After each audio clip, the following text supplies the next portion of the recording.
Kita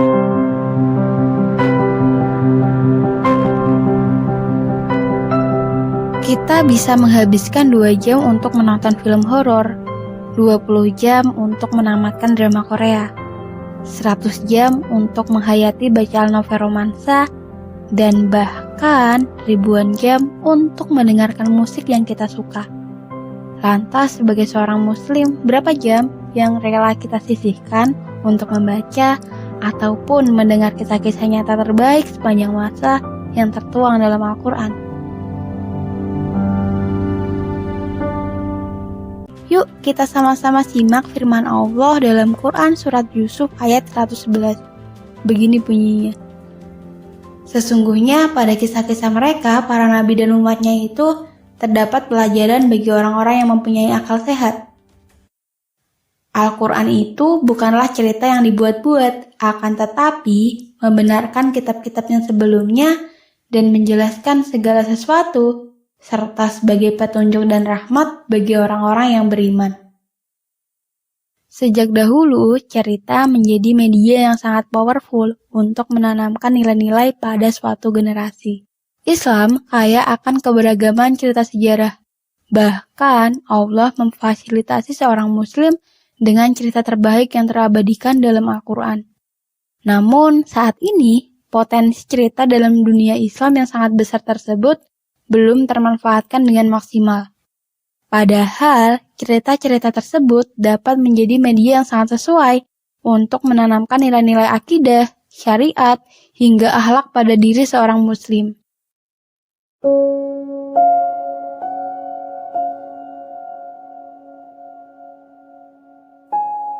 Selama ini, cerita Nabi dan Rasul lebih umum dijadikan sebagai bahan bacaan untuk anak-anak. Tentu aja, penyampaian materi cerita pada anak-anak telah diringkas menjadi sangat sederhana. Sehingga sebenarnya, beberapa informasi menjadi tersembunyi, dan cerita tersebut menjadi kurang menarik untuk disimak oleh orang-orang yang telah menginjak dewasa. Oleh sebab itulah, kami berusaha menyajikan cerita sejarah Islam yang digali dengan lebih dalam lagi.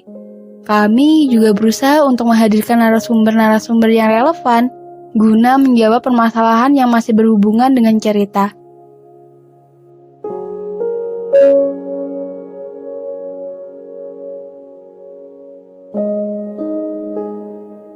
Jika kita membaca Al-Quran dan terjemahannya, akan sangat mudah bagi kita untuk menemukan kisah-kisah di dalamnya. Bahkan, sepertiga isi dari Al-Quran adalah kisah-kisah. Kita sama-sama tahu bahwa cerita yang baik akan menghasilkan nilai-nilai yang baik bagi para pembacanya. Kata ulama, orang yang suka belajar sejarah, dia akan memiliki beberapa keutamaan seperti ketajaman nalar, bisa membaca zaman dan menentukan sikap, serta bijaksana. Saking pentingnya, sejarah itu dijadikan sebagai salah satu kurikulum wajib yang diajarkan pada calon raja-raja terdahulu. Melalui sejarah, kita bisa belajar bagaimana orang-orang beriman terdahulu menyikapi permasalahan yang dialaminya. Usia kita mungkin baru 20 tahun, 30 tahun, atau hanya 40 tahun. Tapi melalui sejarah, pengetahuan dan sikap kita bisa layaknya orang yang berusia 1000 tahun.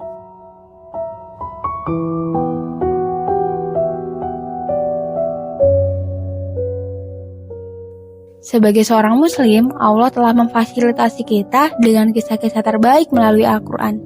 Pertanyaannya, sudahkah kita membaca dan mempelajari kisah-kisah itu? Maukah kita mengalokasikan 5 menit dalam sehari atau 1 jam dalam seminggu yang kita miliki untuk membaca dan mendengarkannya? Kembali ke pertanyaan, kenapa saya membuat podcast cerita sejarah Islam ini? Saya sering mendengar pernyataan bahwa buku-buku sejarah, terutama sejarah Islam yang bagus dan lengkap itu, terlalu tebal dan cenderung membosankan. Untuk itu, kami hadirkan podcast cerita sejarah Islam ini agar bisa kamu dengarkan sambil rebahan. Insya Allah dalam season pertama podcast ini, kami akan membawakan kisah-kisah dari Nabi Adam hingga Nabi Isa. Sumber utama yang saya gunakan sebagai acuan penyampaian cerita adalah buku yang berjudul Kisah Para Nabi dan Tafsir Quran karya Ibnu Katsir. Sekali lagi saya sampaikan senang bisa menyapamu di sini. Terima kasih telah mengalokasikan waktumu untuk menyimak podcast cerita sejarah Islam ini. Semoga dari kisah-kisah terbaik sepanjang masa, kita bisa sama-sama menjadi pribadi yang lebih baik lagi. Sekian, sampai jumpa di episode cerita sejarah Islam berikutnya. Wassalamualaikum warahmatullahi wabarakatuh.